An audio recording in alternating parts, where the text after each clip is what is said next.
because everybody asks me, where are the hazelnuts in Inverkeithing? So I said, right, I'm going to give them a wee tip. So I drew the leaf. The leaf has quite a distinctive line in the centre, and then the side lines that reach the centre, they are very distinctive. And if you feel the leaf, it's really bobbly. So most leaves are quite flat, but this isn't. So that's the difference, and it's jaggy at the edge. My dad mudsliding with his friend years ago when he was a young boy. He used to love that as a sport, and it's something nobody would try now because they'd be afraid. But in those days, you just went for it. And you had to keep moving or you would sink. It can relate back to a young boy in the 1800s coming home from school. He used to mudslide in across from the graveyard in Inverkeithing, right to the Lazaretto, which is where he lived. And that was in around the little Inverkeithing beach just past the scrapyard.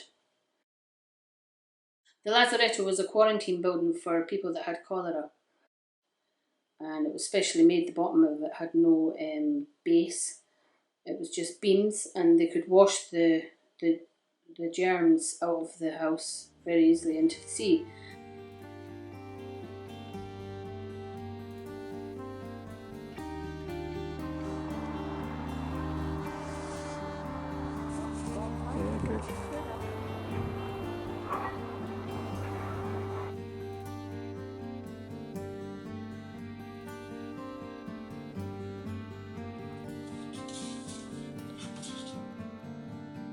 Esther's work is a pivot between the past and the pandemic's present.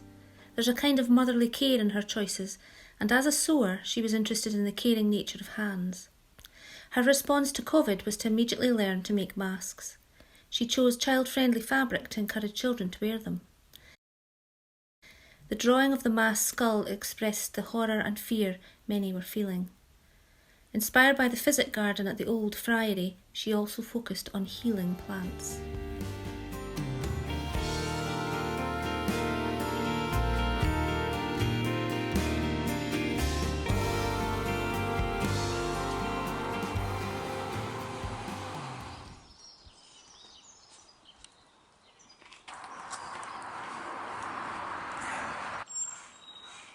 I've always loved trees and been interested in paganism.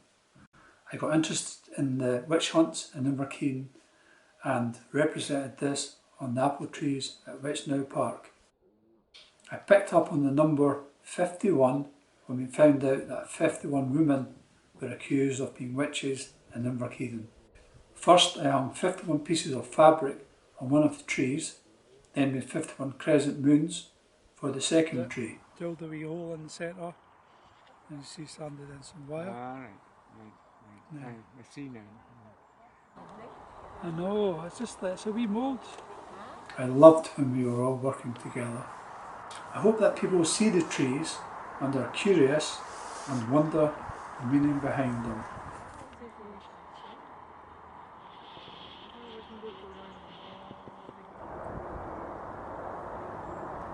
I started by studying the many historic and interesting buildings in Inverkeithing, but eventually my focus changed from the buildings to the people who shaped and built them and the methods used. It was so labour intensive.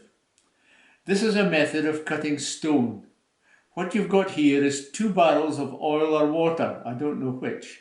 This flows into the cut, and as you cut, it grinds away the stone. That's how they cut square and rectangular blocks for building. So this is a pit saw.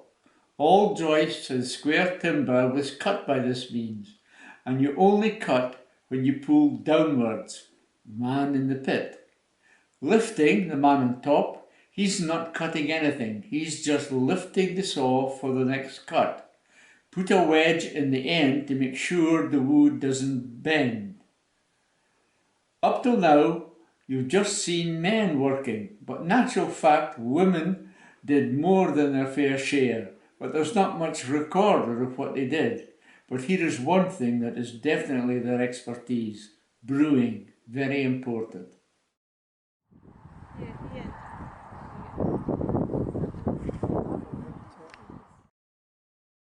Emma drew a picture to honour the people who were killed during the witch trials. She drew a half-face sun and moon and 51 stars to represent the 51 people who were executed at that time. She decided to become part of this project because she thinks it's important to recognise our history, and she's a spiritual person herself, to see how our society has evolved from persecuting innocent people to accepting different kinds of belief.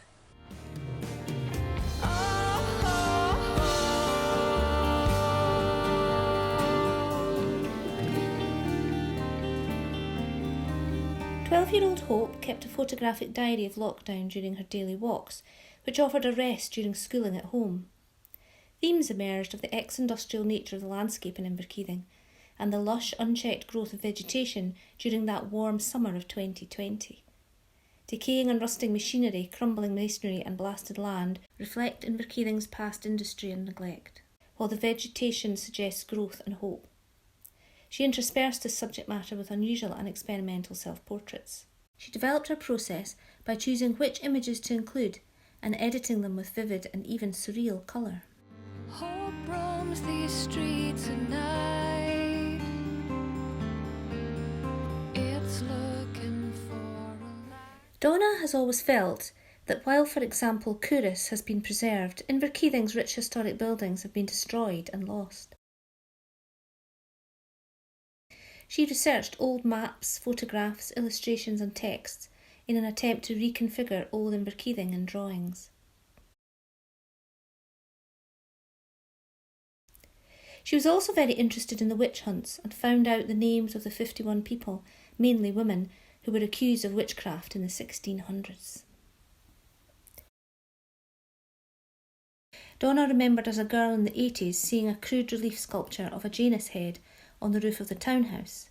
Then it disappeared, another loss. Again, Donna reconfigured it in a drawing. The Janus head seemed to encapsulate themes in everyone's work. It was also a fitting image for the motif.